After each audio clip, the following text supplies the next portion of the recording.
क़ौमी असेंबली में opposition leader Shahbaz शरीफ़ चयो आहे त नवाज़ शरीफ़ खे लंडन उमाणण जो फ़ैसिलो नियाज़ी सरकार कयो हो।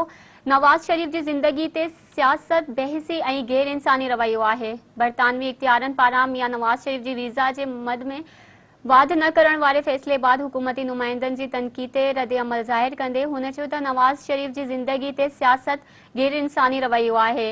हुन चयो त सियासी नफ़रत ते ॿधल बयान मुल्की वक़ार ख़िलाफ़ आहिनि। सियासी पगूं उछलाईंदड़ पाकिस्तान जे पग न उछलाइनि त महिरबानी थींदी। अॻूणे वज़ीर आज़म शाहिद खाकान अब्बासी जो चवणु आहे त नवाज़ शरीफ़ जी सिहतमंद हुजण जो फ़ैसिलो डॉक्टर्स कंदा। इमरान जे कूड़ ॻाल्हाइण सां मेडिकल रिपोर्ट तब्दील नथी थी सघे। हुन चयो त नवाज़ शरीफ़ जी सिहत नैब जी हिरासत दौरान ख़राब थी हुई। सरकारी मेडिकल बोर्ड फ़ैसिलो कयो हो त नवाज़ शरीफ़ जो इलाज पाकिस्तान में नथो थी सघे। शाहिद खाकान अब्बासी चयो त नवाज़ लीग ऐं अवाम जो फ़ैसिलो आहे त नवाज़ शरीफ़ जी सिहत ते का बि सौदेबाज़ी नथी करे सघिजे।